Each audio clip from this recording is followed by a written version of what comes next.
সম্মানিত হাজিরান, এখন আমাদের সামনে যিনি বক্তব্য রাখবেন বিশিষ্ট ইসলামিক চিন্তাবিদ, আমাদের অত্যন্ত শ্রদ্ধেয়ভাজন, উনি অনেকবার এখানে এসেছেন। আসলে আসেই উনি একটা কথা বলবেন যে আমি এখানে একটা ক্লাস করাচ্ছি। আসলে ওনাদের বক্তব্য, উনি অনেক কিতাব সার্চ করে করে করে করে বর্তমান জামানায় যে সমস্ত ফিতনা ফাসাদ আসলে ওইগুলোর উপর উনি বিশদভাবে করেন। আল্লাহ ওনাকে সুস্থ রাখুক এবং সবসময় যেন উনি আমাদের মধ্যে থাকেন। আমি অনুরোধ করব উনি যেন আজকে আমাদেরকে আশুরার তাৎপর্য বিষয়ক কিছু আলোচনা উনি আমাদের সামনে করে থাকেন।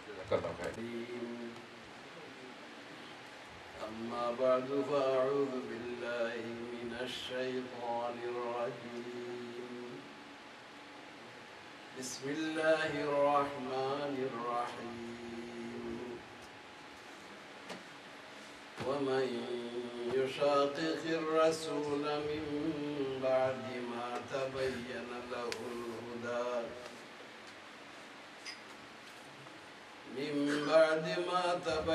له الهدى ويتبع غير سبيل المؤمنين نوله ما تولى ونصله جهنم. صدق الله العظيم. إن الله وملائكته يصلون على النبي يا أيها الذين آمنوا صلوا عليه وسلموا تسليما. اللهم صل على سيدنا مولانا محمد وعلى آل سيدنا شفيعنا মহব্বতে দরুদ শরীফ যদি পড়েন তো সওয়াব লাভ বেশি হবে না কম হবে? এগুলো মহব্বতের সাথে জুড়ে জুড়ে পড়েন। মহব্বতের সাইনই হলো জুড়ে জারে করা, নাকি জুড়ে বলা, এটা একটা মহব্বতের আলামত। আর যারা বসছেন তো বসছেনই, তো প্লিজ যাতে সওয়াব বেশি হয় সেইভাবে বসেন, কাছে আসেন, একজন আরেকজনের শরীরের সাথে লেগে বসেন, ফায়দা বেশি হবে। আপনি বসেই আছেন যখন, তো মুনাফাটা যেভাবে বেশি হয় সেইভাবেই তো বসা যুক্তিসঙ্গত, নাকি? আল্লাহুম্মা সাল্লি আলা সাইয়্যিদিনা মাওলানা মুহাম্মদ ওয়া আলা আলি সাইয়্যিদিনা।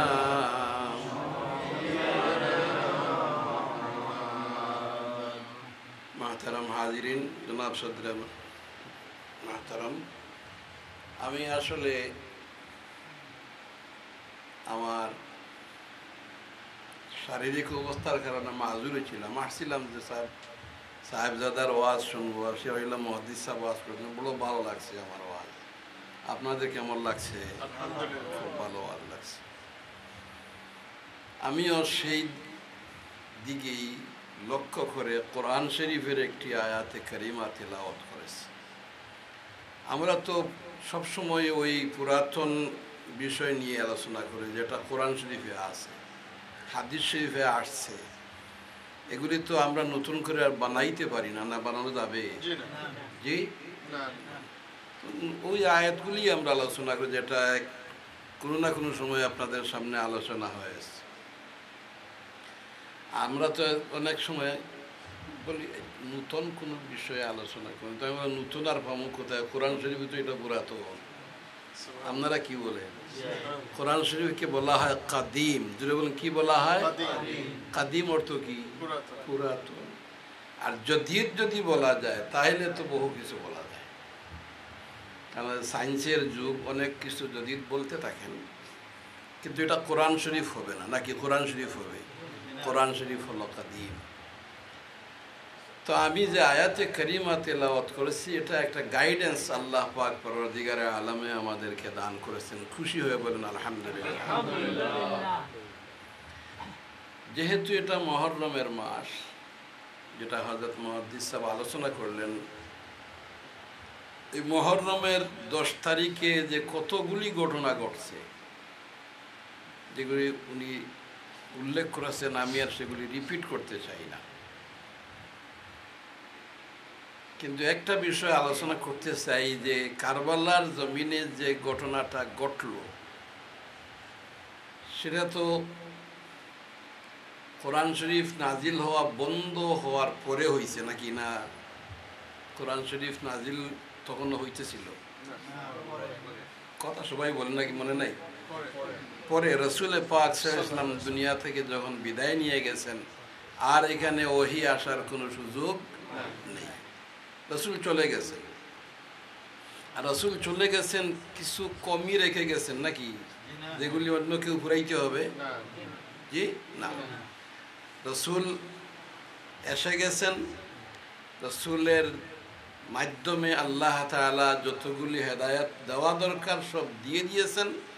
রসুল এইগুলি যথাযথ তার উম্মতের কাছে পৌঁছেও দিয়েছেন। আপনাদেরকে স্মরণ করার জন্য বলছি যে হুজুরে পাক সাল্লাল্লাহু আলাইহি সাল্লাম বিদায় হজের দিন উপস্থিত সাহাবায়ে কেরামকে জিজ্ঞাসা করেছেন, আমি কি আমার রিসালাতের দায়িত্ব তোমাদের কাছে যথাযথ পৌঁছে দিয়েছি? হুজুর সাহাবায়ে কেরামকে জিজ্ঞেস করেছেন, সব সাহাবায়ে কেরাম বলেন, জি জি আপনি পৌঁছে দিয়েছেন। 1, 2, 3 বার করে জিজ্ঞেস করেছেন। আমি আমারে আল্লাহ যে দায়িত্ব দিয়ে পাঠিয়েছিলেন সেটা তোমাদের কাছে সঠিকভাবে পৌঁছাইছি কি না, এই প্রশ্ন সাহাবা কেরাম জবাব দিয়েছেন, জি আপনি পৌঁছাই দিয়েছেন। আল্লাহকে রসুল আল্লাহকে সাক্ষ্য রেখে বলছেন, আল্লাহ আপনি সাক্ষী থাকিয়েন, আপনার বান্দাগুলি বলতেছে আমি যথাযথ পৌঁছায় গিয়েছি। কোরআন শরীফের এমন কিছু বাকি নাই যেগুলি সম্পর্কে আমাদেরকে গাইডলাইন দেওয়া হয় নাই, সব আছে। আর কোরআন শরীফ কেউ যদি মানে তো সে হাদিস শরীফ না মানে কোনো উপায় নেই। একদল আমাদের মধ্যে আছে, এগুলি আপনাদেরকে সতর্ক করার জন্য আমরা বলে থাকি। স্লোগান খুব মিষ্টি শোনা যায় যে কোরআন ছাড়া অন্য কিছু মানি না, মানি না। এই স্লোগান আপনারা কেউ শুনছেন কিনা? জি শুনছেন? বাংলাদেশে থাকলে তো সবাই শুনবেন, এখনো আছে। স্লোগান খুব সুন্দর নাকি, কোরআন ছাড়া অন্য কিছু মানি না। ওখানে স্লোগান দেওয়া হয় রাস্তায় রাস্তায়, আর এইখানে বন্ধু বান্ধবের কাঁধে খাদ মিলিয়ে বলতে থাকে কোরআনে নেই নাকি, কি সুন্দর বলে, এটা কোরআনে নাই। শবে বরাত কোরআনে নাই নাকি, ঈদে মিলাদুন্নবী কোরআনে নাই, এইটা কোরআনে নাই। তো কোরআনে নাই বলার উদ্দেশ্যটা কি? যে সে কোরআন ছাড়া আর কিছু বলেন, সে যে ব্যক্তি কথায় কথায় বলতেছে এটা কোরআনে নাই, তাহলে তার অর্থ হলো এই যে কোরআন ছাড়া আর কিছু আমি মানি না। এখন আরো ক্লোজ করে বলাইছে, আগে ছিল কোরআনে নাই, তাহলে হাদিস অস্বীকার করতেছে, এটা স্পষ্ট বলেন অস্বীকার করছে কিনা। তো কোরআনে নাই এই কথা শুনলে তো আমাদের বড় ভালো লাগে, কোরআনেই সব থাকতে হবে। আমিও তো বললাম যে এমন কোনো বিষয় নাই যেটা কোরআন শরীফে নাই, সব বিষয় আছে। এমনকি আল্লাহ নিজেও বলছেন তিবিয়ানান লিকুল্লি শাই, আমার এই কোরআন তোমাদের সব জিনিসের খুল্লুম খুল্লা বর্ণনা। জুড়ে বলেন সুবহানাল্লাহ। আর আমি বলছি কি, যে ব্যক্তি কোরআন শরীফ মানবে সে হাদিস শরীফ নাম মেনে চলার কোনো উপায় নাই। যেহেতু কোরআন শরীফের আয়াত হলো মা আতাকুমুর রাসূলু ফাখুযুহু ওয়া মা নাহাকুম আনহু ফান্তাহু। হে দুনিয়ার মানুষ, আমার রসুল যা নিয়ে এসেছেন তোমরা সেটাকে মজবুত করে ধরো।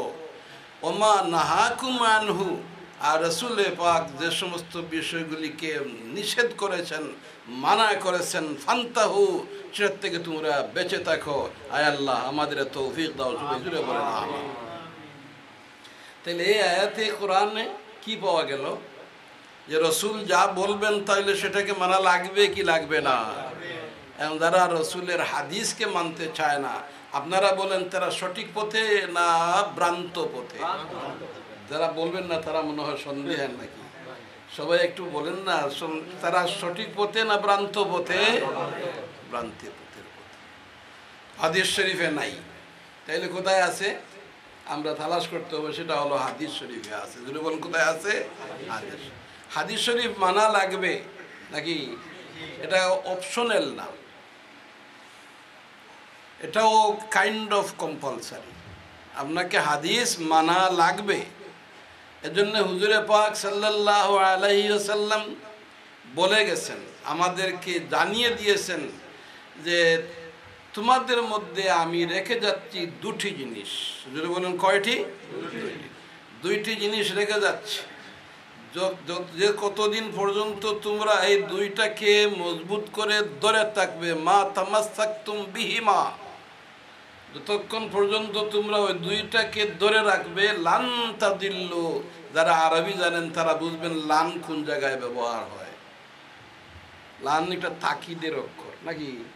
লান তাদিল্লু, কখনো তোমরা পথভ্রষ্ট হবে না।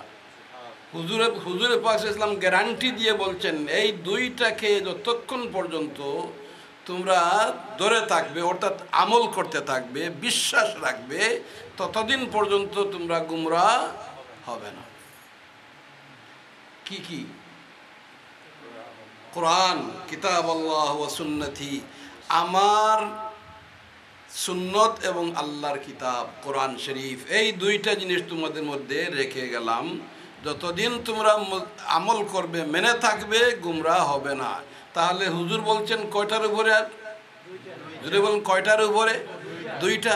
এখন যদি একটা ধরে একটা ছাড়ে, তাইলে সে গুমরাহ হওয়ার সম্ভাবনা আছে কি নাই? যারা বলে কোরআন ছাড়া অন্য কিছু মানি না, এদের দাবিও তো হলো গুমরাহ। তারা নিজেরা কি গুমরাহ? আমরা তাদের কাছ থেকে আল্লাহর দরবারে পানা চাই। যদি বলেন আমিন। এদের থেকে বেঁচে থাকতে হবে। তো মোট কথা, রসুলের হাদিস ছাড়া কোনো অবস্থাতেই যাবে না। এখন আরেকটা বাইর হয়েছে, কথায় কথায় বলে ওইটা দুর্বল, ওইটা জয়ীফ মানে দুর্বল নাকি? জয়ীফ অর্থ কি? দুর্বল।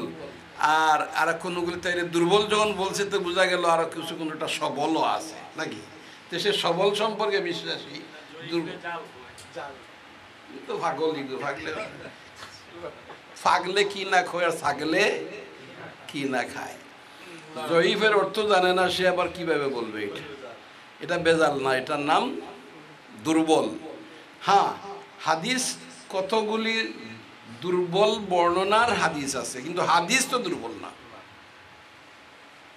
কোন হাদিস দুর্বল, কোনটা সবল, এটা আমার মতো মানুষের কাজ না। এগুলো তো মুহাদ্দিসিন কেরামের, যারা হাদিস বিশারদ, তাদের বহসের জন্য। এটা আমি সাধারণ মানুষের জন্য কি প্রয়োজন? এটা আমি সবগুলিকে হাদিস মানি নাকি? কারণ দুর্বল হাদিস, ওইটা হাদিস তো দুর্বল হয় বর্ণনাকারীর চরিত্রের কারণে, বর্ণনাকারীর সংখ্যার কারণে, বর্ণনা যারা করেছেন তাদের কারণে হাদিসের বর্ণনাতে দুর্বলতা আসে। কিন্তু এই হাদিস এটা তো দুর্বল না। কথা বলছেন না যে আপনারা? যে আমি যে কথা বলতেছি, কি আমি নিজে দুর্বল না এখন? জি জি, আপনারা আগে যারা আমাকে দেখছেন আর এখন যারা দেখতেছেন, আগের চেয়ে এখন দুর্বল কিনা? কথা বলেন। ইয়েস, এটা সত্য কথা। তো আমি কি মানুষই না? দুর্বল হয়েছি বলে কি মানুষই নয় আমি? আর এটা পাগল কোথায়, এরা পাগল। দুর্বল হাদিসের দ্বারা ফিকহ শাস্ত্রবিদ যারা, তারা ঠিক করেছেন কওয়ি হাদিস দিয়ে ফিকহর আইনগুলি তৈরি করেছেন, বড় বড় জরুরি, ওয়াজিব, ফরজ এগুলি বর্ণনা করেছেন। আর দুর্বল হাদিস যেগুলি, এগুলি দিয়ে ফজিলতের কাজ কারবার করেছেন। কত রাকাত পড়লে কত সওয়াব হবে, কীভাবে দোয়া পড়লে কত হবে, এগুলি সব তারা সেশন। এটা মুহাদ্দিসদের কারবার, ফিকহ শাস্ত্রবিদদের ব্যবহার। আমার সাধারণ মানুষ হাদিস শরীফ বস আমি মেনে নিলাম, দুর্বলও হাদিস। দুর্বলটাও কি হাদিস। তো হাদিস ছাড়া আমাদের কোনো উপায় নেই। হাজরিনে কেরাম, এই যে ফিতনা যেটা হযরত মাওলানা সাহেব আলোচনা করে গেলেন, এর পরিপ্রেক্ষিতেই আমি এই আয়াতটা তিলাওয়াত করেছি। আমাদের সামনে বড় ফিতনা আসছে, আর আল্লাহর কাছে দোয়া করা উচিত যে আল্লাহ যেন আমাদের এই ফিতনা থেকে বাঁচায় রাখে। আর কোরআন শরীফে বলা হয়েছে অল ফিতনাতু আসাদ্দু মিনাল কাতল, অল ফিতনাতু আসাদ্দু মিনাল কাতল, ফিতনাটা কাতলের চাইতে আরো ডেঞ্জারাস।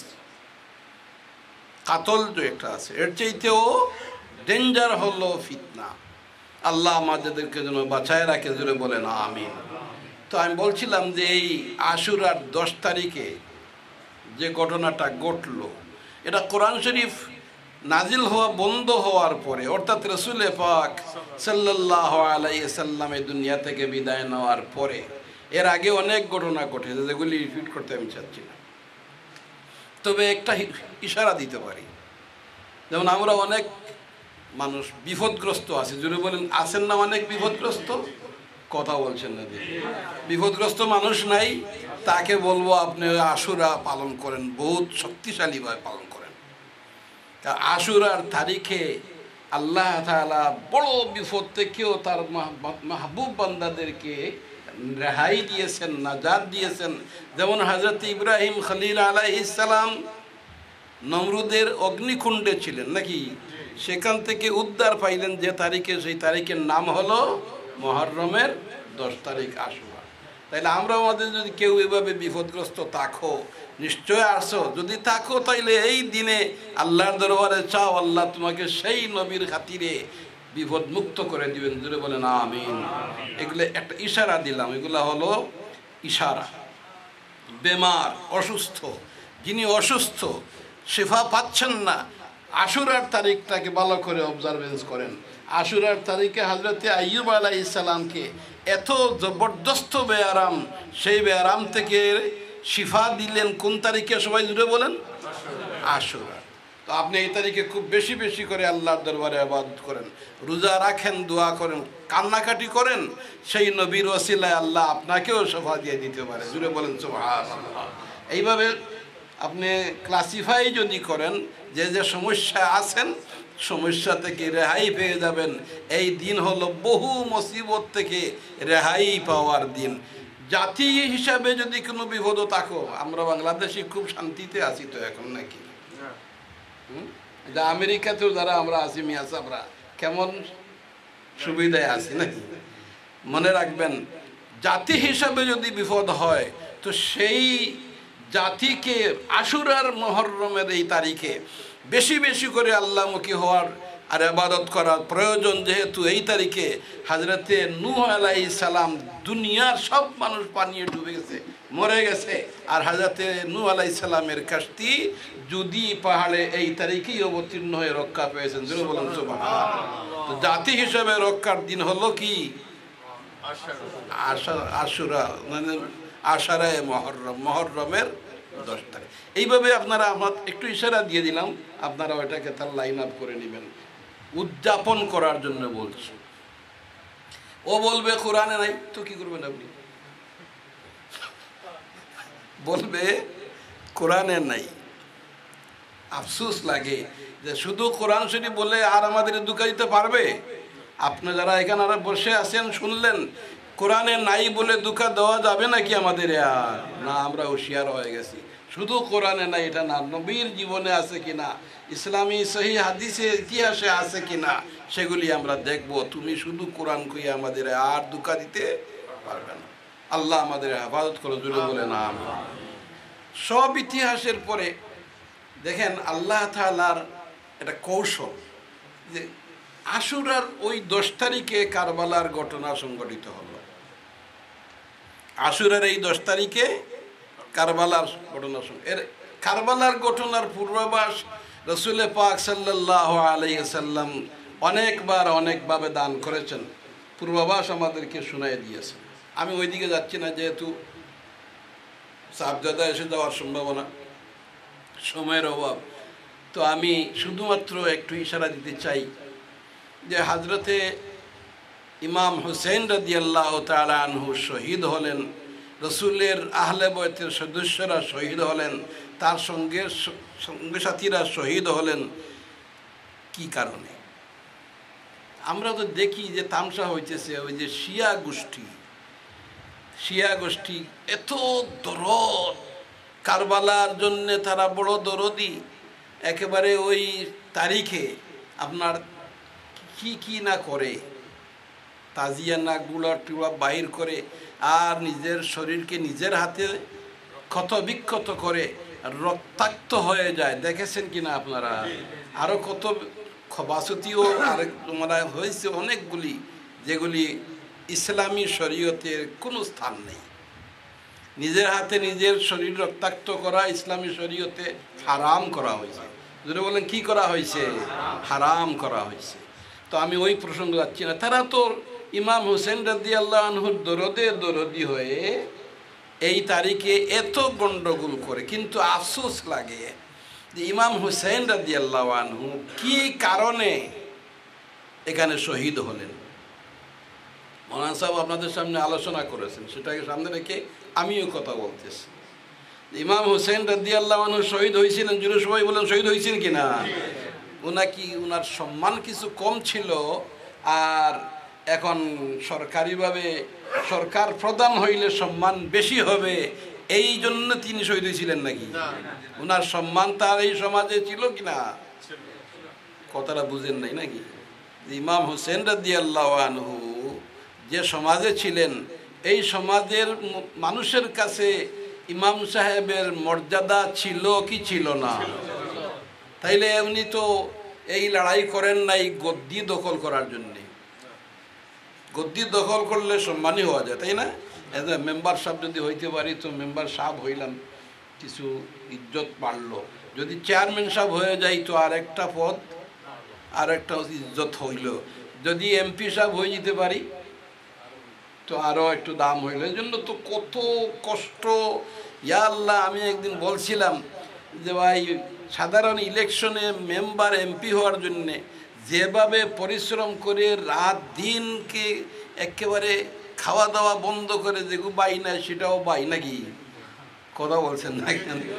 যে বাই নাই সেও বাই, একেবারে ডোর টু ডোর পাগলের মতো দৌড়ায়। কেন? এমপি হইলে ইজ্জত, জোরে বলেন না ভাই, ইজ্জত বাড়ে। আর আমাদের দেশে খাওয়ার সুবিধা হয় নাকি? কিছু পয়সা পকেটে পড়ার সুযোগ হয়, নাউজুবিল্লাহ। তো আমি বলতেছিলাম এই এমপি হওয়ার জন্য যে পরিমাণ পরিশ্রম করে, যদি আল্লাহ পাওয়ার জন্য তার অর্ধেকও পরিশ্রম করতো তাহলে তো অলি আল্লাহ হয়ে যেত নাকি? আর অলি আল্লাহ হইলে এমপির চেয়ে দাম বেশি হবে না কম হবে? সবাই বুঝতেছে না নাকি? দাম বেশি হবে না কম হবে? অলি আল্লাহ যদি হয়ে যেতে পারে, অলি আল্লাহ যদি হয়ে যায় তাহলে সারা রাষ্ট্রের বাদশাহ হয়ে যায়। জোরে বলেন সুবহানাল্লাহ। আমি নিজে বলতেছি না, কোরআন শরীফে তার দলিল আছে। আমরা এই জন্য তো অলিদের পিছনে দৌড়াই নাকি? অলিদের পিছনে দৌড়াই। আল্লাহ বলছেন কুনু মা'আস সাদিকিন, অলিদের সঙ্গী হয়ে যাও। আর না হয় কোরআন শরীফের ভাষা, হাদিস শরীফের ভাষা বোঝা যায় যে আল্লাহর এক ওলি যদি হওয়া যায় তো সারা রাষ্ট্রের, সারা দুনিয়ার মালিক হওয়া যায়। অলির কথা দুনিয়ার এমন কোনো জিনিস আছে নাকি যে শুনবে না? অলির কথা দুনিয়ার এমন কোনো জিনিস আছে নাকি যে জিনিসে তার কথা শুনবে না? এজন্য আমি আপনাদের ইমাম এটা শেখ সাদি রহমতুল্লাহ আলাইহির একটি শের আপনাদেরকে শুনাই। ইমাম শেখ সাদি কি আমাদের মাঝে মানুষ ছিলেন নাকি? আমি কিন্তু আজকে আমার আলোচনাতে ওই সমস্ত ব্যক্তি বুজুর্গানদের কথা বেশি উল্লেখ করি না, যেহেতু ওই যে নাদানের দল বাহির হইছে যারা বুজুর্গানদেরকে স্বীকার করে না। বেশির থেকে বেশি রসুল্লাহ যদি বলে থাকেন তাইলে একটু শুনে নাকি? দা রসুল্লাহ বলছেন তাইলে শুনে। আমি বললাম যে হজরত মাওলানা অমুক হুজুর বলছেন, তো বলে উনি তো নিজে হুজুর ভুল তো তিনিও করতে পারে। কত বড় বেয়াদব এগুলি, বেয়াদবের সীমা নাই এরা। তো শেখ সাদি রহমতুল্লাহ আলাইহি বলছেন তু হাম গর্দন আজ হুকমে দাওর মপেচ, তু হাম গর্দন আজ হুকমে দাওর মপেচ, তুমি তোমার গর্দনা আল্লাহর হুকুম থেকে ফিরাইবে না, অর্থাৎ আল্লাহর হুকুমকে মেনে চলো। কি করো?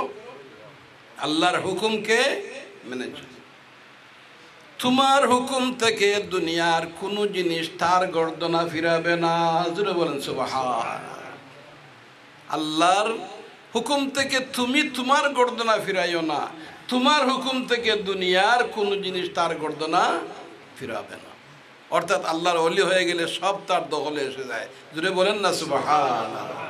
ইতিহাস আপনাদের সামনে আছে, আমি ওই দিকে যাচ্ছি না।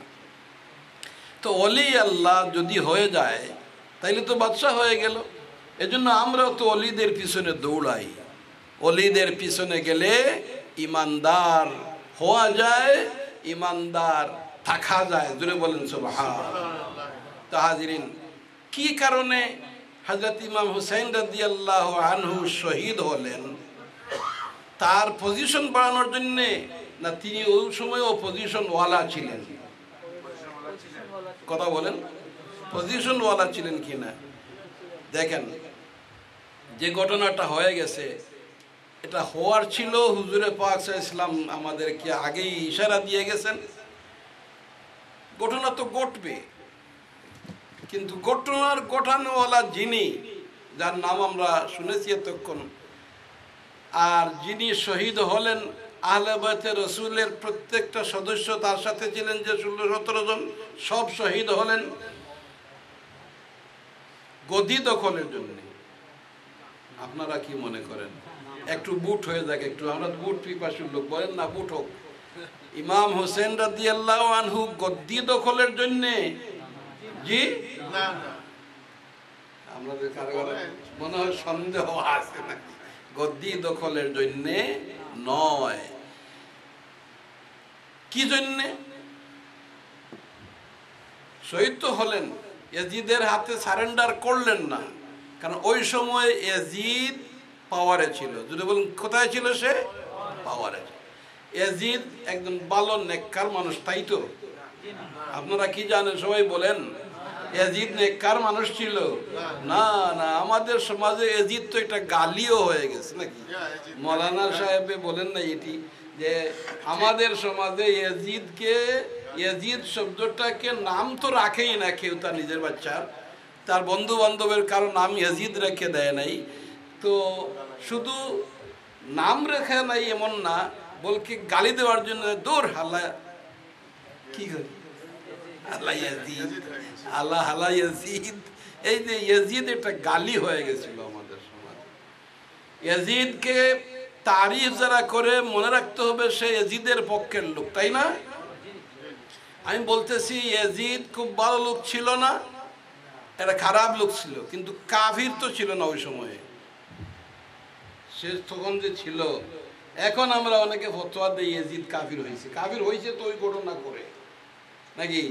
এর আগে যখন সে, মনে খুব খেয়াল করে কথাটা শুনেন, ইয়াজিদ যখন এই ঘটনাটা ঘটালো, এর আগে তো সে কাফির ছিল না নাকি? কাফির যদি হয়, কেউ কাফির বলেন, কাফির যদি হয় তাইলে এই ঘটনার পরে কাফির হইল নাকি? ওই ঘটনা করার কারণে সে কাফির হল। তো ওই সময় ইয়াজিদ তো কাফির ছিল না। হযরত ইমাম হুসাইন রাদিয়াল্লাহু আনহু তাকে কবুল করে নিলেই তো হতো নাকি? Be careful. আপনারা দেখেন, ইমাম হুসেন যদি ইয়াজিদের হাতে বয়াত করে নিতেন, তাকে প্রেসিডেন্ট বা ক্ষমতাধর প্রাইম মিনিস্টার হিসাবে মেনে নিতেন, রাষ্ট্রপতি হিসাবে মেনে নিতেন, তাহলে তো এই ঘটনা ঘটতো, বলেন না ভাই? ঘটনা ঘটতো না। সে তো চাইছিল তার অধীনস্থ করার জন্য, তার কাছে বয়াত করা মানে সমর্থন, তাকে সমর্থন করানোর জন্য। কি অপরাধ হইতো আজকালকে আমরা যে অবস্থায় আছি? এখান থেকে আমাদের দুইটা সবক শিক্ষার আছে। যদি বলুন কয়টা? একটি হলো যে রাষ্ট্রটাও মানুষের জীবনের একটা অংশ নাকি? জোরে বলেন, মানুষের অংশ কিনা? রাষ্ট্র মানুষের জীবনের, অর্থাৎ রাজনীতি, আর একটু বাংলা বলতেছি, রাজনীতি মানুষের জীবনের একটা অংশ। না ছোট অংশ না বড় অংশ? না এখন এটা তো আবার তফসিল করা লাগবে না, আমি পারবো না। এটা তফসিল বললাম বা তফসিল তো হয়ে যাবে হুজুর রাজনীতি করতেছে। আল্লাহ, হুজুর রাজনীতি করলে যেটা হুজুরের জাতি না। এই সওয়ালের জবাব ইমাম হুসাইন রাদিয়াল্লাহু আনহু দিয়েছেন। সবাই জুড়ে বলেন আলহামদুলিল্লাহ। হযরত ইমাম হুসাইন রাদিয়াল্লাহু আনহু এই প্রশ্নের জবাব দিয়ে গেছেন যে রাজনীতিও ইসলামের একটি অংশ। আর আমাদেরকে আল্লাহ অর্ডার দিয়েছেন, ইয়া আইয়ুহাল্লাযীনা আমানু দুখুলু ফিস সিলমি কাফা ওয়া লা তাত্তাবিউ খুতুওয়াতিশ শাইতান ইন্নাহু লাকুম আদুউম মুবিন। হে ইমানদারের দল, উদখুলু ফিস সিলমি, ইসলামের ভিতরে প্রবেশ করো, কাফা, পূর্ণভাবে। কিভাবে? সবার মুখে শুনতে চাই। উদখুলু, গেট ইন, ঢুকে যাও। ইন অ্যানাদার ওয়ার্ড, তুমি ইসলামকে আমল করো কাফা, পূর্ণভাবে। নাকি? তাহলে এই অর্থ হলো নাকি যে আংশিকভাবে? কিভাবে যে হুজুররা শান্তির মধ্যে বসে থাকে, মনে মনে খুব খুশি আমি ইসলামের বহু খেদমত করতেছি, অথচ রাজনীতি করা জায়েজ না বলে, নাউজুবিল্লাহ বলেন। সে যারা ওয়াদা ইবাদত করে আল্লাহ, রাজনীতি করার না দেয়, এটা ঠিক হইল? কথা বলেন, কোনো ডর নাই, কোনো ডরের কিছু নাই। এখানে আমরা তো আন্ডারগ্রাউন্ড আছি, কিছু হবে না। যুদ্ধক্ষেত্রে আন্ডারগ্রাউন্ড হয়ে গেলে কোনো অসুবিধা হয় নাকি? হ্যাঁ, আল্লাহুম্মা সাল্লি আলা সাইয়্যিদিনা মাওলানা মুহাম্মদ ওয়া আলা আলি সাইয়্যিদিনা ওয়া সাল্লাল্লাহু আলা নূরিন কেজু শুদ নূর হাফদা জমি আজ বেউ সাকিন ফলক দরশ কে উশয়দা আল্লাহুম্মা সাল্লি আলা সাইয়্যিদিনা মাওলানা মুহাম্মদ ওয়া আলা সাইয়্যিদিনা শফিঈনা। আমি আগেও বলছি যে আমি শফিঈনাটা পড়ি, অন্যান্য হুজুররা এখানে মৌলানা মুহাম্মদ পড়েন, আমি শফিঈনা পড়ি। আমার যাদের সাথে পরিচয় আছে তাদেরকেও শফিঈনা পড়াই। কেন? আজকের যুগে কিছু লোক বের হয়ে গেছে যারা আল্লাহর রসুল শাফাত করবেন এই বিশ্বাস রাখতে চায় না। আমরা বিশ্বাস করি কি না? যে সবাই জুড়ে বলেন আল্লাহর রসুল শাফাত করবেন, বিশ্বাস আছে? তাইলে আমরা শফিঈনা বলি। হ্যাঁ, আমাদের শাফাত করনেওয়ালা, এটাই আমাদের শেষ জরিয়া ভাই। আল্লাহর দরবারে গিয়ে আমরা নামাজ, রোজা, হজ, যাকাত এই যথেষ্ট করেছি, আল্লাহ আমাদের বেহেশত দেয়, ওই কথা বলার যোগ্যতা আমাদের নেই। বাঁচার যদি হয় তাহলে একমাত্র নবীর শাফাতের মাধ্যমেই বাঁচতে হবে। এই জন্য নবী আমাদের শাফাত করবেন, আর নবী নিজেও বলে গেছেন আমি শাফাত করব। জোরে বলেন সুবহানাল্লাহ। এমনকি উম্মতের মধ্যে কেউ যদি কবিরা গুনাহ করে, কবিরা গুনাহ মাফির জন্য তওবা জরুরি। যদি তওবা করেন তাইলে কবিরা গুনাহ মাফ হবে। কিন্তু কেউ যদি কবিরা গুনাহ করে আর এমনি অবস্থাতে সে মৃত্যুবরণ করে, তওবার সুযোগ পায় না।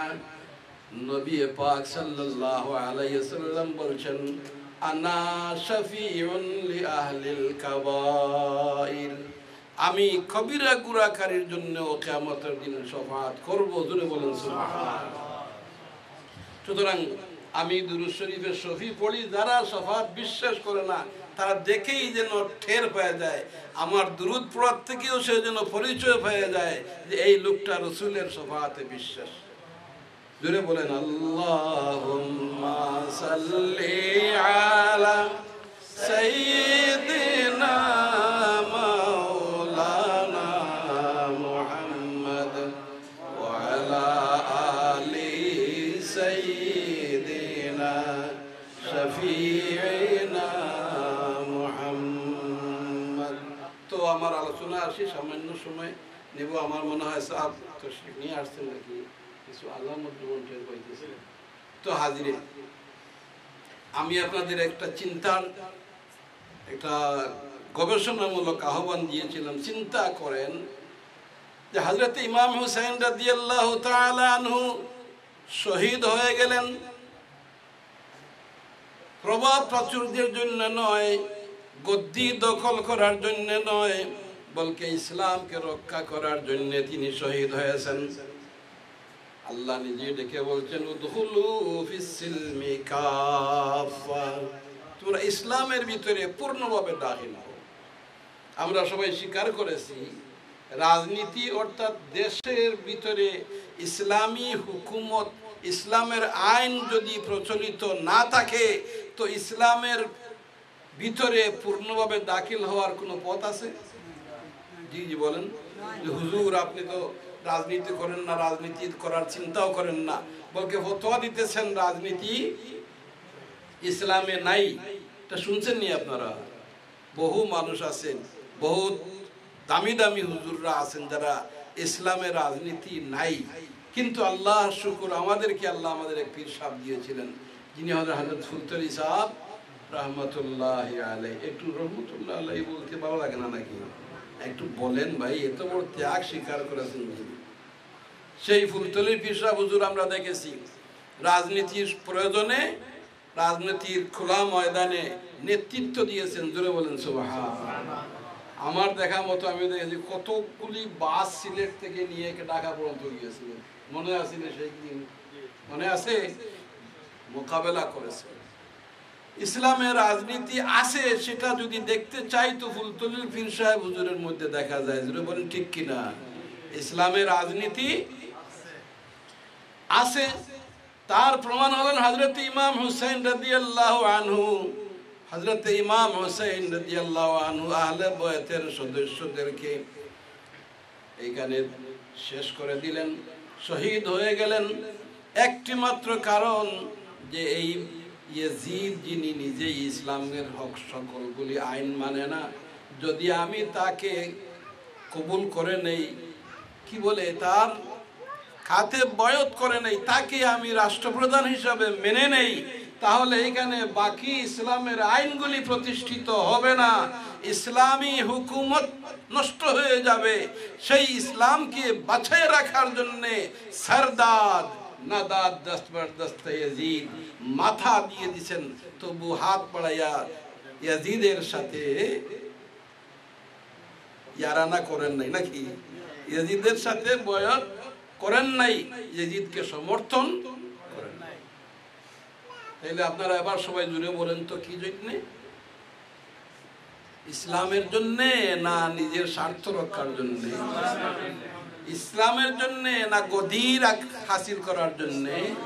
সুতরাং পরিষ্কার বক্তব্য হলো ইসলাম এমন একটি জীবন ব্যবস্থা যে তার সব দিকে হুকুম আছে, এমন কোনো কাজ নাই যে ব্যাপারে ইসলামের নির্দেশনা দেয় নাই, সব ব্যাপারে ইসলামের আইন আছে।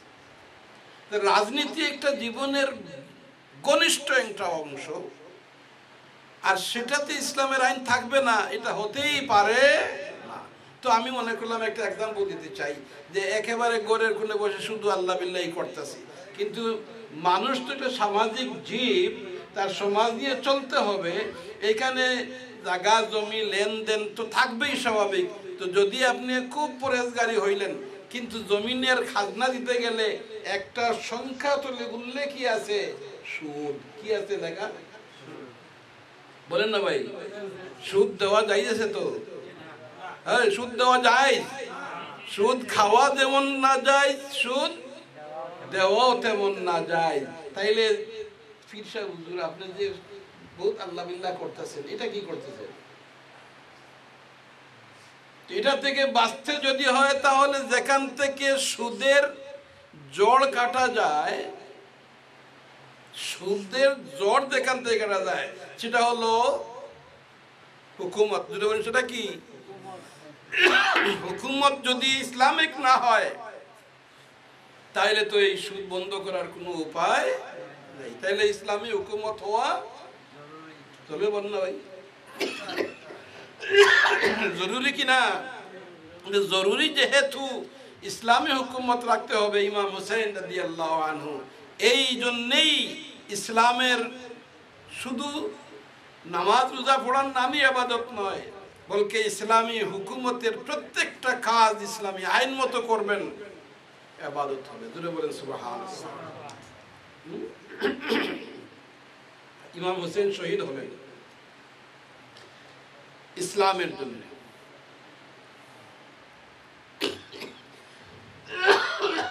দুই নম্বরে ব্যাপারটা হলো এই, অসুস্থ মানুষ, কথা বলার তৌফিক নেই। আগে তো ঘন্টার পর ঘন্টা আলহামদুলিল্লাহ আল্লাহ তাআলা আমাকে দিয়ে বলাইছেন, এখন পারি না, কি করবো, অসুস্থ হয়ে গেছে। সাল্লাল্লাহু আলা, একটু পানি দেন। সাইয়্যিদিনা ওয়া মাওলানা মুহাম্মদ